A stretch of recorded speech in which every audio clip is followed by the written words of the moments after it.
I'm Camille Pajarillaga from BSCE 1E of Nueva University of Science and Technology, and this is Physics for Engineers 1. In this video, we're going to talk about the coefficient of restitution. So this coefficient is essential in determining whether the collision is inelastic or elastic. So using this formula, E, or the coefficient of restitution, is equivalent to the final velocity of the second object minus the final velocity of the first object, all over the initial velocity of first object minus the initial velocity of the second object. So if E resulted in 0, that means the collision is perfectly inelastic, and if it is 1, that means the collision is perfectly elastic. So let's move forward to this sample problem. A ball dropped on the floor from a height of 1.5 meters bounces back to a height of 0.85 meters. What is the coefficient of restitution? So as we can see, we are only given the height here. But regardless, we can still find the coefficient of restitution. So let's say this is our ball and it dropped on the floor for 1.5 meters. And then after dropping, the ball bounces back for 0.85 meters. So let's consider our first object here as the ball and the second object as the floor.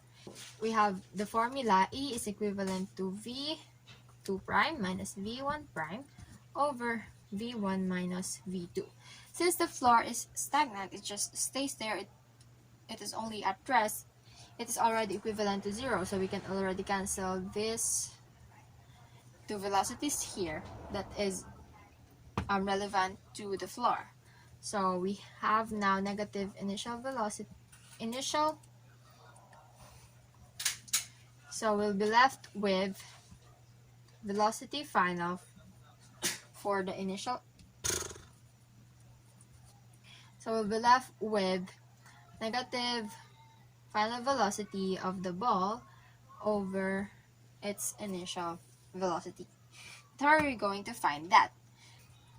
So in order to solve this, we're going to use an equation from the kinematics, which is the final velocity squared is equivalent to the initial velocity squared plus 2 times gravity times y final minus y initial.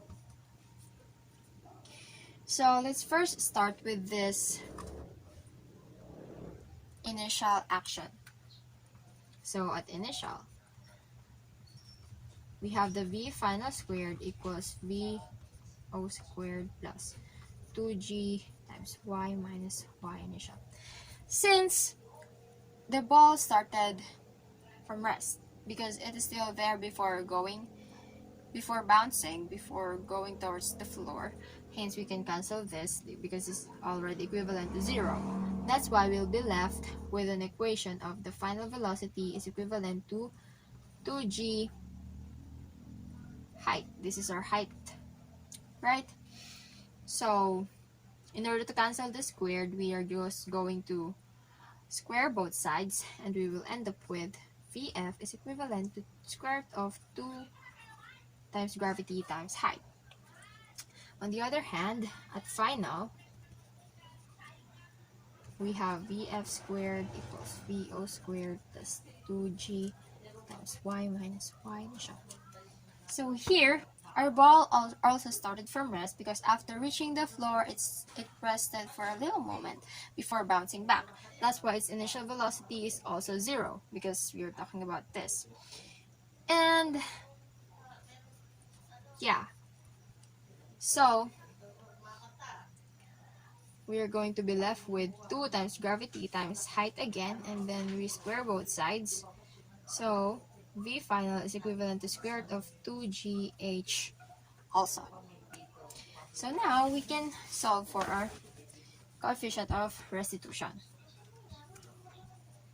So E is equivalent to negative V1 prime over V1. This will also be negative because the ball is moving upward. Considering downward as our positive direction, that means going upward is going against it. Hence, it will be negative. So, yeah, we're just going to substitute the values that we got, which is square root of 2gh over, which is square root of 2gh for the final, or that's negative, and then negative square root of 2gh again for the initial, and then this is the final. So we can cancel the negative square root of 2g because they both have it. So we will end up with square root of h over square root of h. Our height in the final moment is equivalent to 0.85 meters, and the initial height is 1.5 meters. By calculating, our coefficient of restitution will be equivalent to 0.753. So in this problem, our coefficient of restitution is 0.753. And once again, I'm Camille Pajarillaga from BSCE 1E. Thank you so much for watching.